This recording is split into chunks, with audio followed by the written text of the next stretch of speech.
Splendid air. Rough shooting. Perhaps a little fishing. And the best cook in the county of Sussex, did you say? Holmes. And Reginald Musgrave. Well, he's a scion of one of the oldest families in England. He's in the same college as myself. He was not generally popular among the undergraduates, but it always seemed to me that what was set down as pride was really a cover for extreme natural diffidence. Indeed, I never think of his pale, lean face and the poise of his head without associating him with grey archways, mullioned windows, and all the venerable wreckage of a feudal keep. If you feel so uncharitable, why did you accept his invitation? To escape my lethargy. And your constant bullying to tidy our room in Baker Street. Oh, hardly constant. So, I have decided to devote my weekend to the collating of some of my early work. Your early work? Yes, before my biographer came to glorify me. Do you mean you have records of your early work? Not all successes, but some pretty little problems. A record of the Tarleton murders, the case of Vanbury, the wine merchant, the adventure of the old Russian woman, a full account of Ricoletti, of the clubfoot and his abominable wife, and the singular affair of the aluminium crutch. Aluminium crutch? Now, that was something a little recherche. I wish I had notes of these cases. Yes, my boy. Well, it may hold my interest for a few hours while you potter with our host through the antiquities of a bygone age. Surely the house interests you. The house is freezing, Watson. It's history. The people in it. On your previous visit, I remember you telling me that you enjoyed some lively conversations with the butler.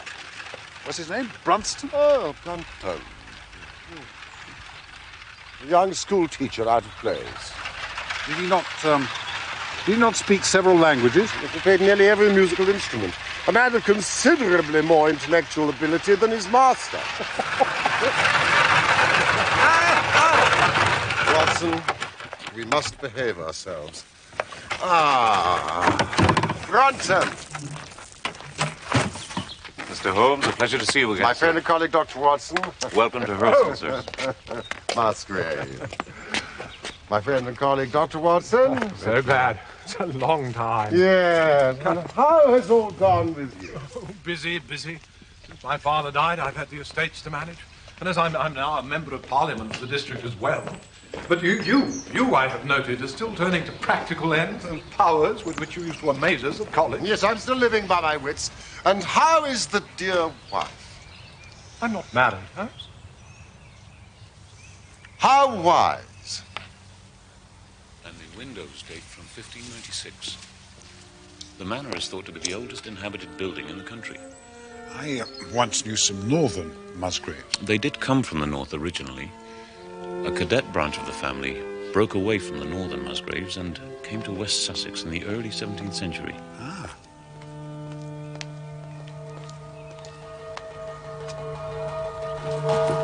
Holmes.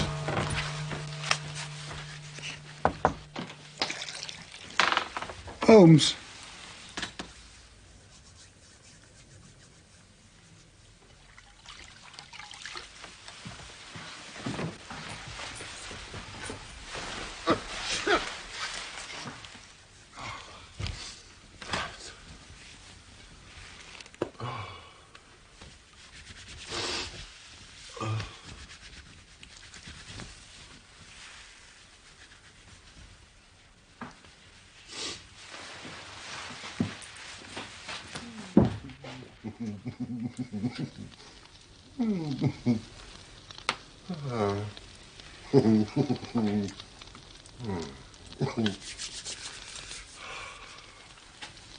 More brandy, sir? No, Brunton.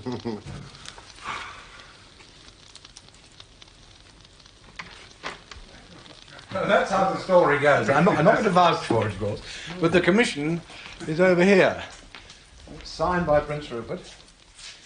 It's for my ancestor, Ralph Musgrave. Yes, to join his cavalry troop at Edge Hill. Rupert's seal and commission, Holmes. Astonishing. It's one of the boots worn that day. Oh. If I may be so bold, sir. The boot was worn by his brother, Sir Roland Musgrave, at Naseby.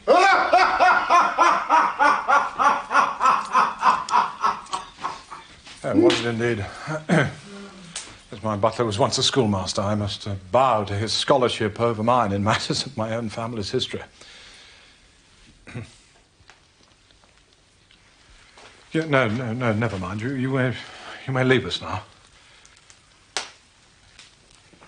You know, Brunton, where is Rachel tonight? She has a slight distemper, sir. I told her to go to her room.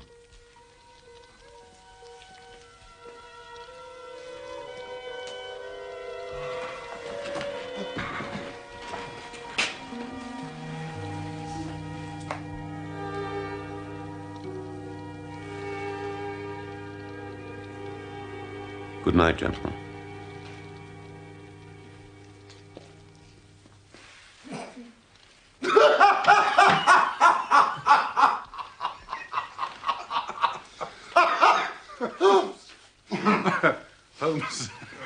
Holmes has told me of Brunton's extraordinary gift. I remember my last visit, he spent several hours explaining to me in French the origins of the piccolo. It is wonderful that he should have been satisfied for so long with such a position. But I suppose he's been comfortable and lacked the energy to make a change. Oh, yes, indeed. The butler of Hurlston. It's always a thing that is remembered by all who visit us. Oh, dear Musgrave. However, this paragon does have one fault. Bit of a Don Juan. Well, it's not a difficult part to play in a quiet country district. When he was married, he was all right, but since he's become a widower, we've had no end of trouble with him. I mean, a few months ago, we were in hopes he was about to settle down again. He became engaged to Rachel Howells, my second housemaid, but he's thrown her over. Taken up with Janet Tregallis, my gamekeeper's daughter. Now, Rachel's a very good girl, but she is of an excitable Welsh temperament. Now she wanders around like a black-eyed shadow, thoroughly unsettling the household. Rachel?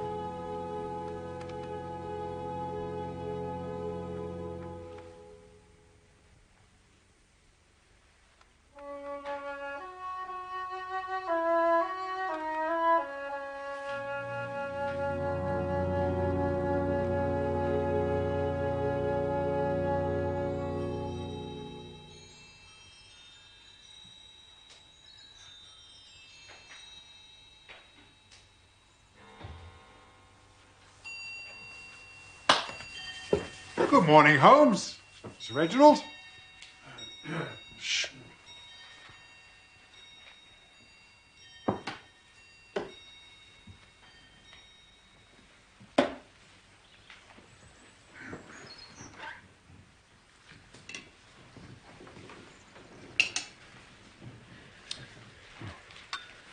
Thank you.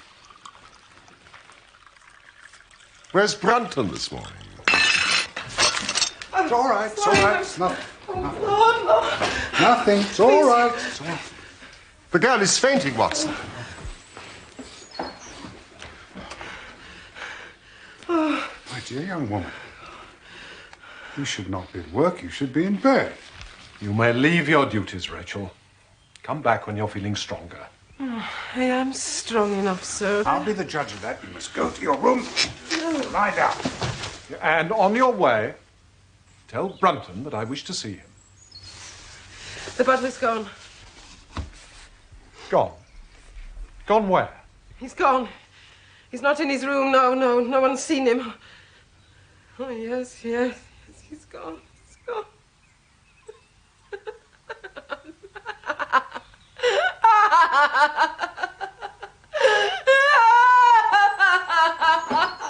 It's all right. All right, Jen. Don't let her harm. Straight to her room. Don't let her harm. Gently, Rachel. It's all right. Gently, Rachel. Gently.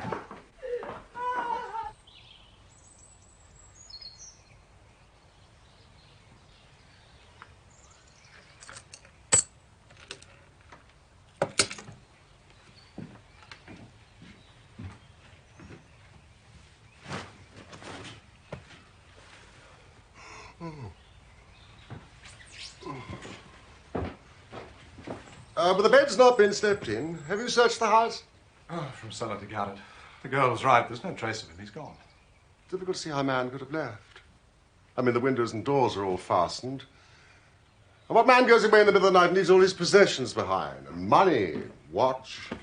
Oh, I've given the girl something to calm her down, and I've taken the liberty of sending for a local nurse. She's in a most unusual nervous state, and should on no account be left alone for a while. This is the girl who was engaged to Brunton? Rachel Howells, yes. A girl with a fiery Welsh temper. Oh, Watson. Well, gentlemen, look, I have no intention that this small domestic incident should ruin your weekend. I propose we continue our plans for a shoot. And we'll return, hopefully, to some simple explanation.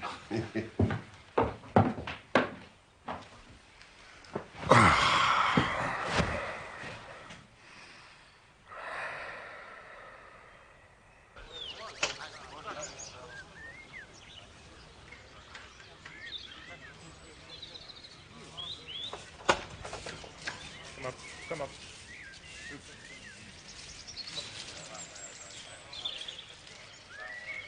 Holmes!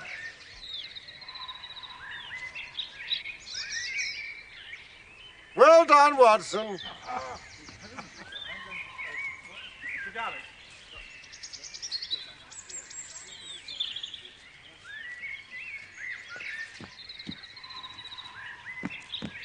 Holmes.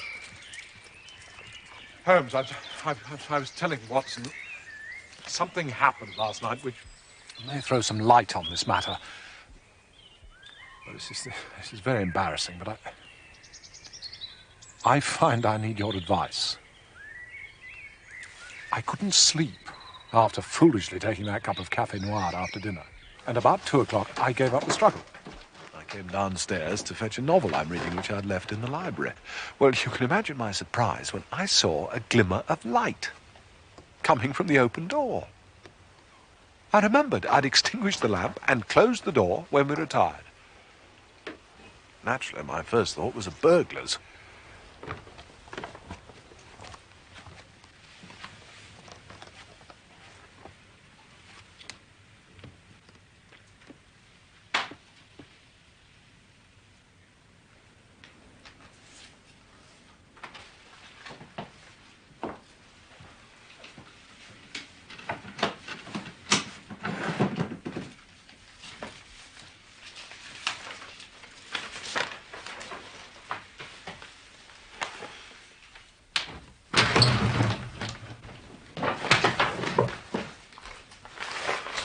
So, this is how you repay my trust.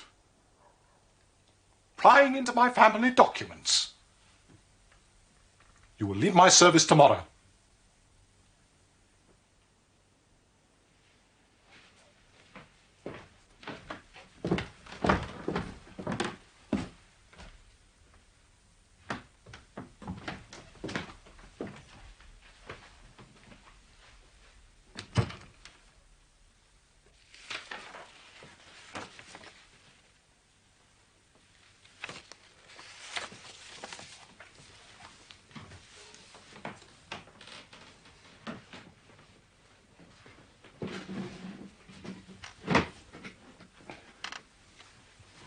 Mr. Musgrave, sir. I can't bear disgrace. I've always been proud above my station in life, and disgrace would kill me. My blood will be on your head, sir. It will indeed if you drive me to despair. What? If you cannot keep me after this, and for God's sake, let me give you notice and leave in a month, as of my own free will. A month is too long. I could stand that, Mr. Musgrave, but not to be cast out before all the folk I know so well. You don't deserve consideration, Brunton. Your conduct has been infamous. However, I've no wish to bring public disgrace upon you. You take yourself away in a week and you give whatever reason you like. A week, sir? Only a week? A fortnight. Say at least a fortnight. No, a week. And you may consider yourself to have been very leniently dealt with.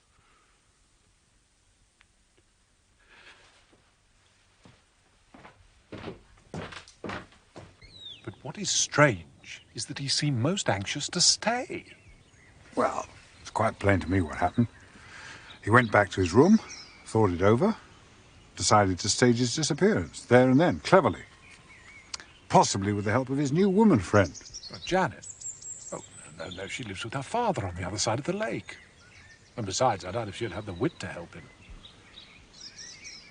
This piece of paper which Brunton thought worth his while to consult, even at the risk of losing his job. Well, it's nothing. It's nothing of any importance at all. Nevertheless.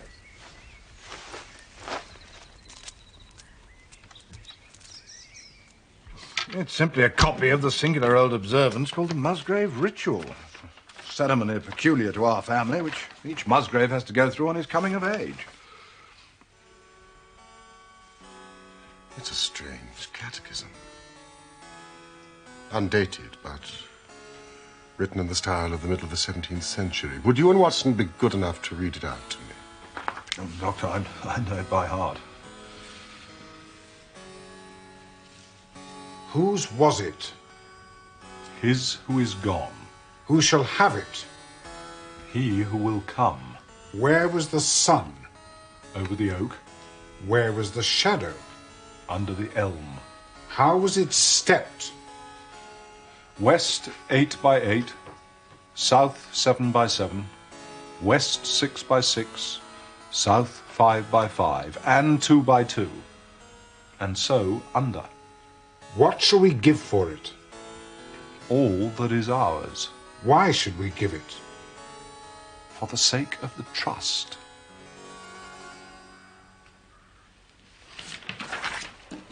It's a treasure hunt.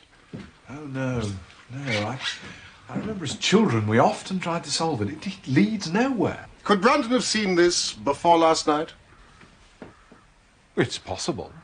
We took no pains to hide it. But what could he want with it? Obviously, he was refreshing his memory. You say that he had some map or chart which he thrust back into his pocket the moment you appeared. That's what it looked like. Yes, we must re-examine this ritual. The measurements obviously refer to some exact spot to which the rest of the document alludes. We are given 2 guides. Yes, an elm and an oak. And gentlemen, there is a patriarch among oaks. Certainly the oldest oak on the estate. This tree must have been here at the time of the Norman conquests. In all probability, but I tell you, it can't be the oak referred to, Holmes. Generations of Musgraves have attempted to solve it. They've dug up half this field.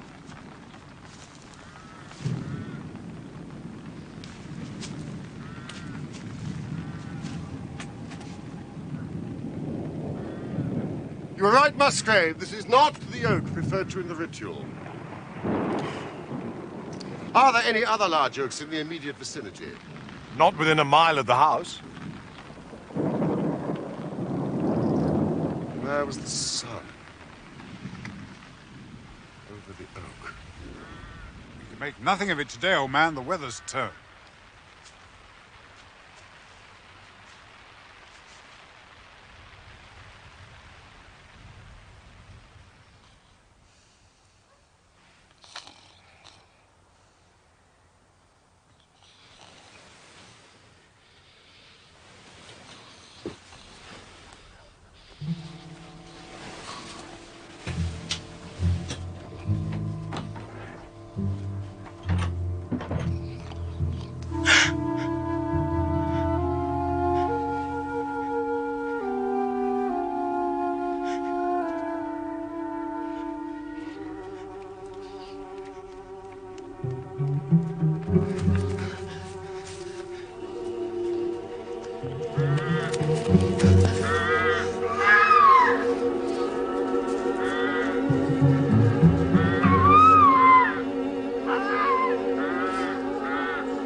It's 8 foot deep here. Poor demented girl. Oh, we must live in hope, old man. There's been no body found yet. Nothing so far, sir. We just about covered all of it. I found something!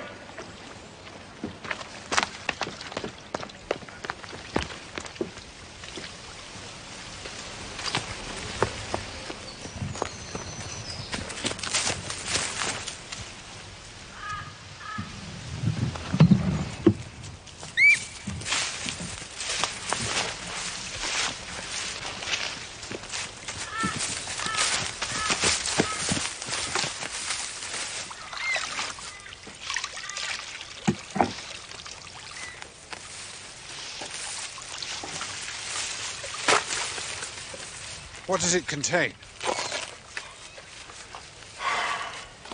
Nothing of value. Could have been thrown in by anyone at any time. No, recently, or the water would have rotted the bag. The maid last night. Well, it would explain her journey to the mere, but then... where did she go?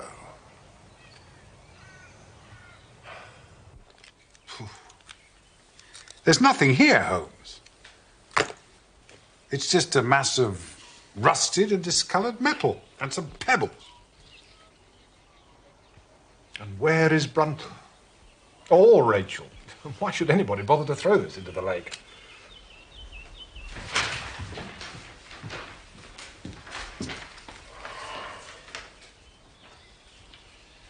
I am convinced that there are not three mysteries here, but only one. And the solution of one may prove the solutions of the others. Evidently, Brunton saw something in this which escaped your forebears, Musgrave, from which he expected some personal advantage. If I can read it aright, I hold in my hand the clue to the truth concerning both the butler Brunton and the maid Howells. Where was the sun over the oak? Where was the shadow under the elm?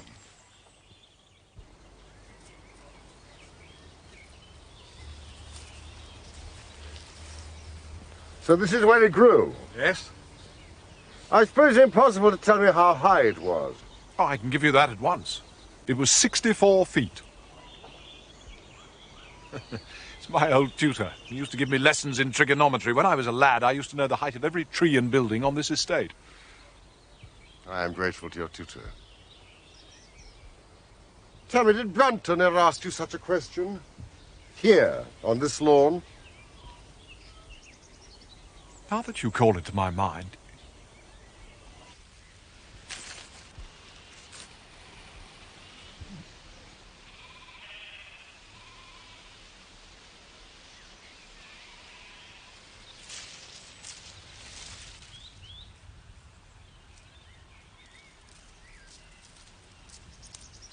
Brunton? What are you doing here? Enjoying the evening, sir. This is my private lawn. You'll pardon me for asking, sir. The elm that once stood here, that was struck by lightning. You wouldn't remember the height of it, would you, sir? Well, why should you want to know that? Well, I'm arguing with Mr. Tregallis about it. I say it was 50 feet, he puts it higher. We've a small wager on it. Oh, well, you've lost your wager, Brunton. It was 64 feet. Ah, was it? I shall just have to be a good sport and pay up then.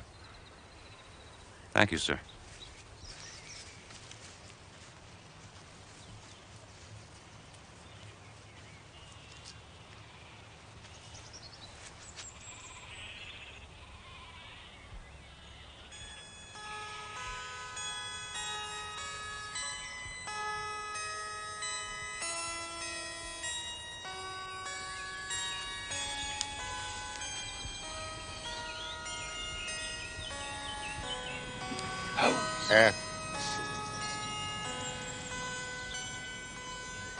Oh, good Lord.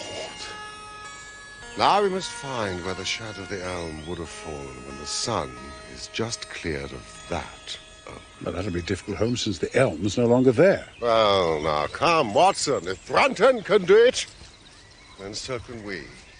The answer lies in trigonometry. Musgrave, I need all the fishing rods that you have in the hole.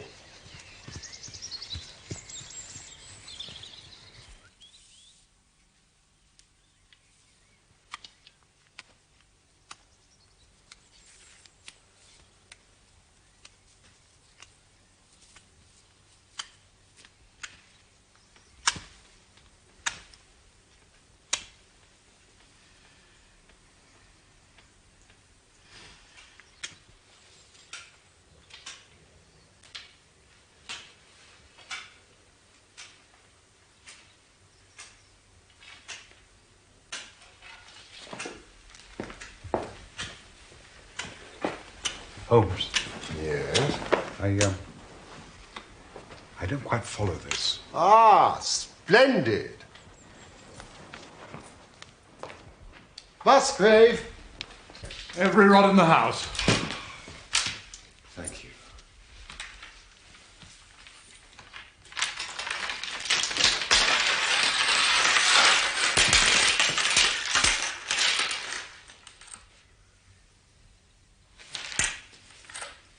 Measuring stick, please, Watson.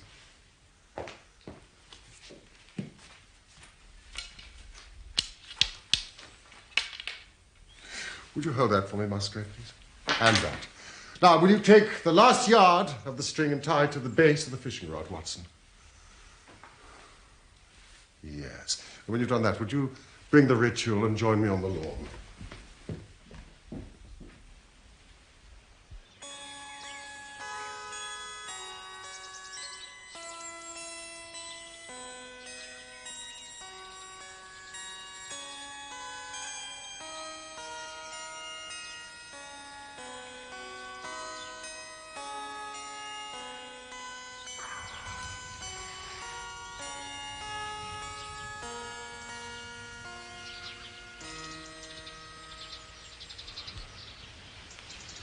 Would you measure that shadow, please, Watson? 9 feet. So the calculation is now a simple one. If a fishing rod of 6 feet throws a shadow of 9 feet, then a tree of 64 feet would throw one of... 98. 96. Yes, of course. And the line of one, of course, would be the line of the other.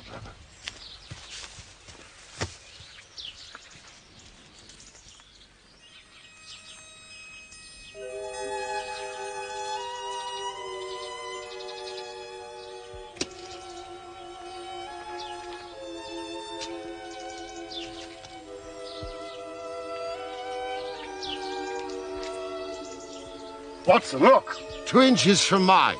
Mark made by Brunton. Now, read out the steps. West, 8 by 8.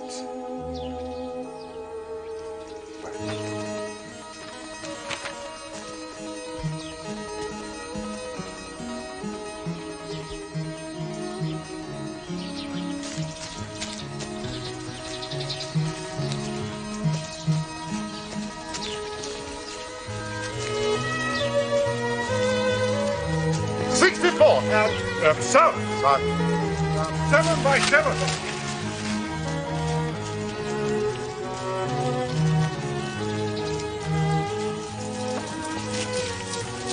49. West, 6 by 6.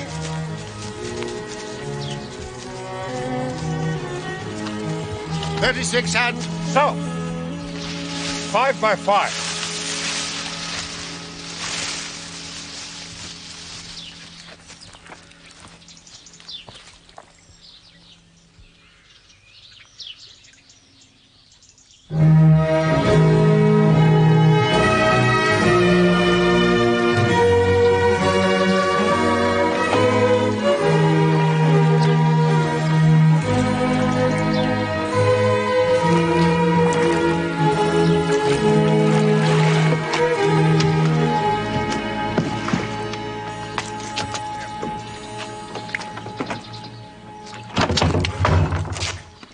And? 2 by 2. 1, 2, 3, 4. I don't believe it. Some mistake in your calculations. That's impossible.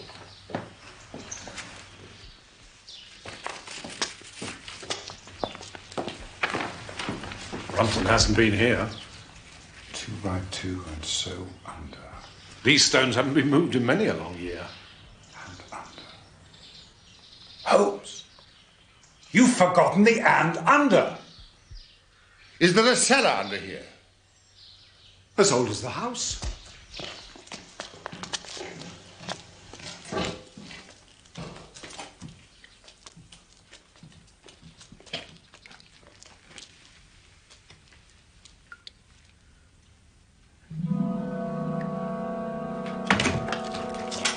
Used to be wood all over the floor, darling. That's Brunton's muffler. I'd swear to it. Watson!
Inspector, this is a friend of mine, Dr. Watson. Inspector, I have some experience in forensic pathology. The man has been dead for 2 days. Cause of death, suffocation. No wound or bruise on his person, sir? None. Accident, eh? Oh, there's no doubt about it. He must have been down there alone, and the flagstone just fell shut on him, poor fellow.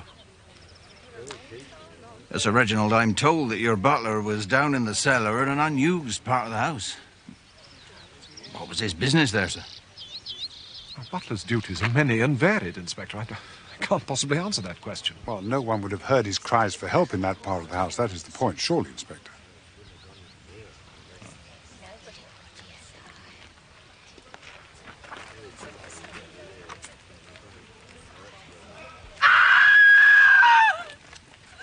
Alice. Rachel! She done it! She killed him! That's why she ran away! Tregallis! Rachel? It's nothing. The servants are naturally upset. Well, who is this Rachel? One of my housemaids. She was engaged to Brunton. Do please cover him up. When he disappeared, she became ill and left. Well, I shall want to see her. I shall want to see that young woman also. Sergeant? All right, take this. Doctor, please.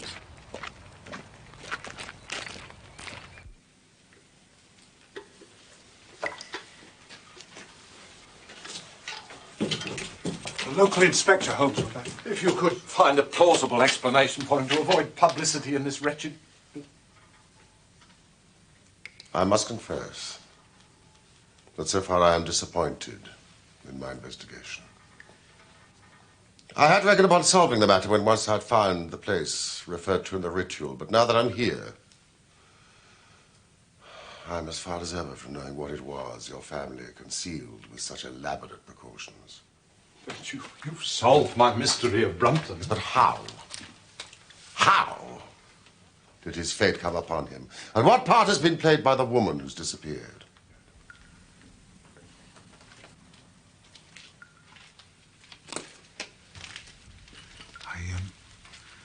I should explain Holmes' methods in such cases. He puts himself in the man's place, having first gauged his intelligence.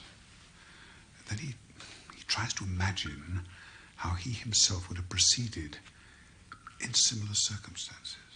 In this case, Brunton's intelligence is first rate. So you see, it is unnecessary to make allowance for the personal equation. As the astronomers have dubbed it.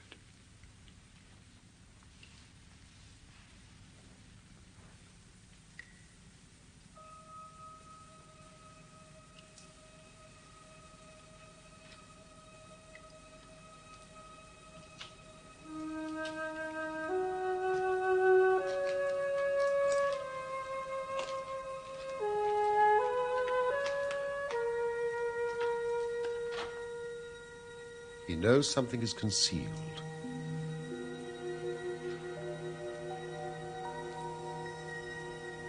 He has spotted the place.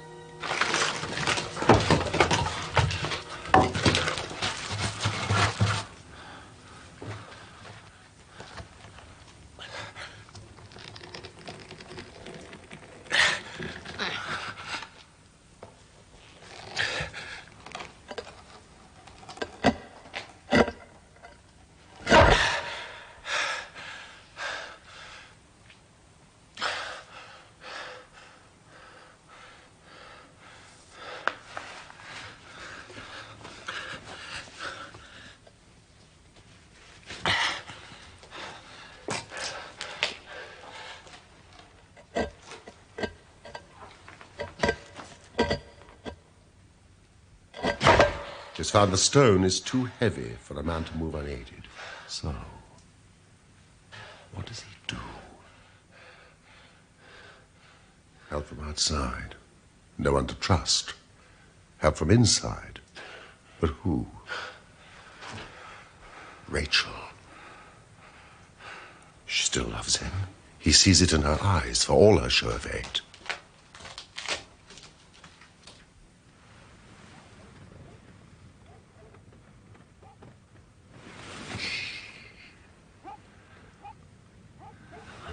I'm sorry, my love. I'm a foolish man. I don't deserve you. You don't. Forgive me, Rachel. Why? There's no one else for me. No, never has been. You know that. As this house, it eats into your soul. Let me take you away from here. We'll start afresh. Your promises.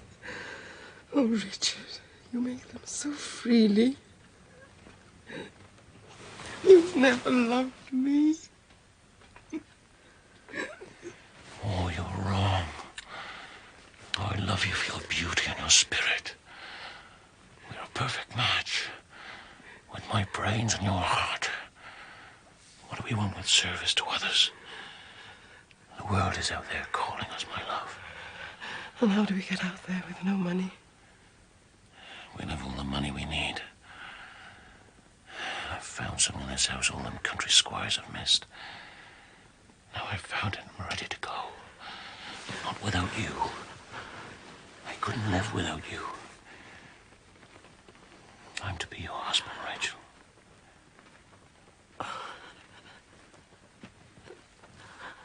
What money? What have you found? Come with me. Put on your gown, I'll show you.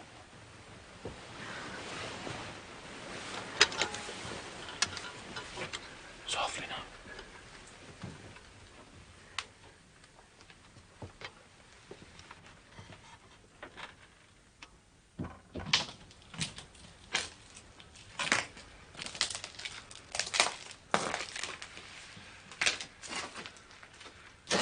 There it is. Under that stone. All we have to do is lift it. Now, pick up that wood. When I lift this, you wedge it. Come on, woman, do as I tell you.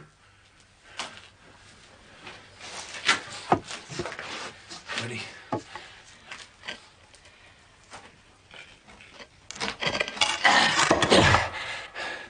And another one.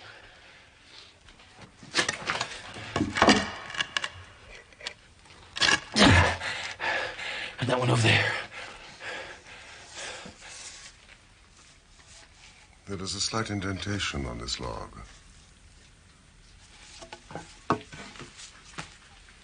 And on this. Caused by the weight of the stone. Heavy work for a woman. And this, I think, has been used finally as a support.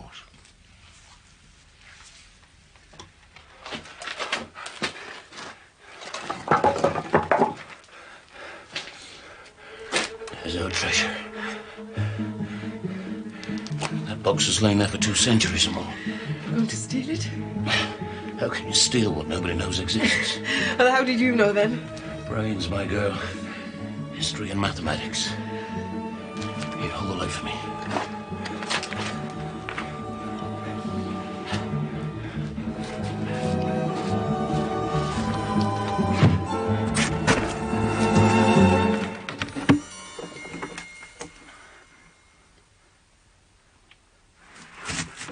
Bring the light closer.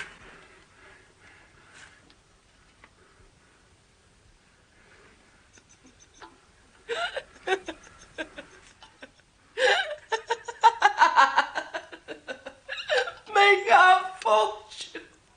Oh, yes, that's a fine promise. Quiet. There must be some value in it.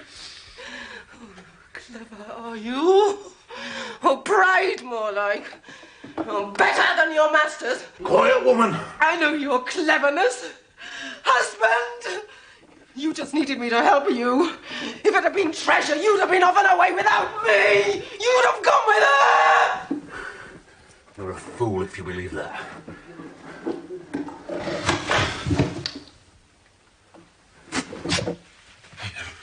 Leave us.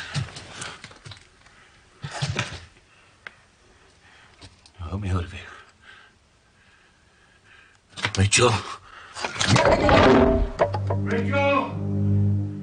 My love, get help. I can't breathe. Get Mr. Holmes. Quickly. Please, my love. Rachel! Oh, God. Help me! Rachel! Rachel! Help! Rachel, I can't breathe! Rachel! Rachel, help me!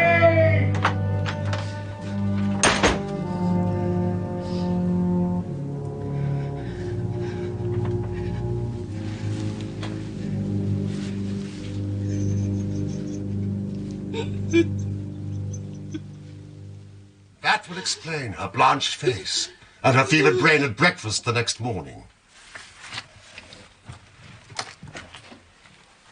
Nothing but fungi. What was in the box, Holmes?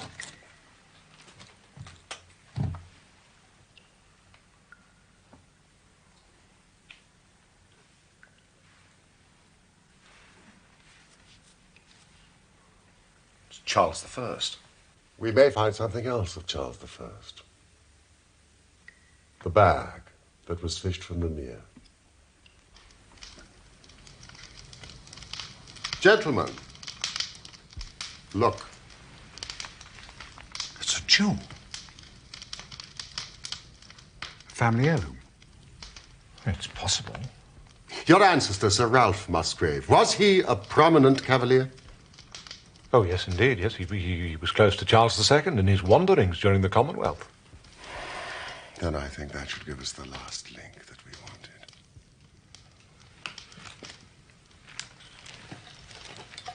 Gentlemen, you must bear in mind, when the royal party were driven into exile, they probably left many of their most precious possessions buried behind them, with the intention of returning for them in more peaceful times.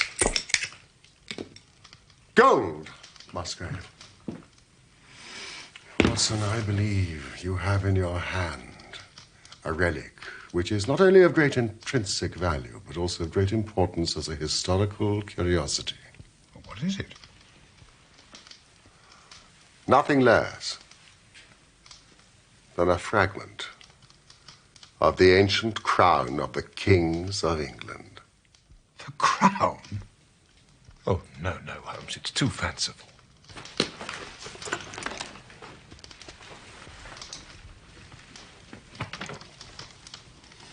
Now consider the ritual. How does it run?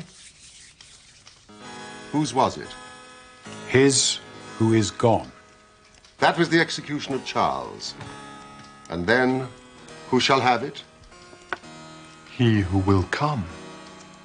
That was Charles II, whose advent was already foreseen.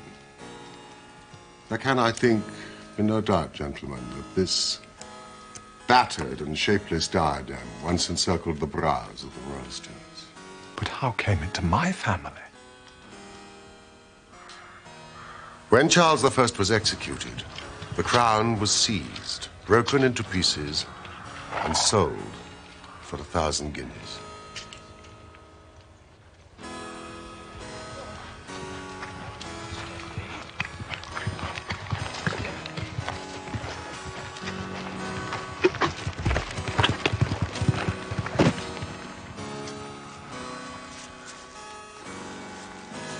Since then, there has been no trace of it.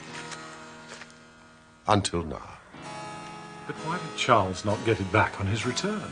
That is a question which may never be answered. When your ancestor died, by some oversight, he left this guide to his descendant without ever explaining the meaning of it. Father to son. Until at last, it came within reach of a man who tore its secret out of it and lost his life in the venture. Rachel?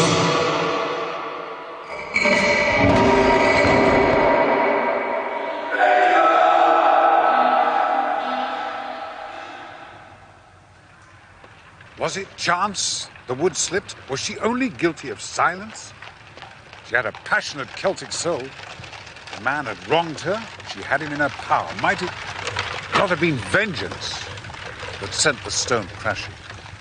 Her hand that dashed it away. And what has become of her? Very probably she's far away from Holston now and carries her secret with her.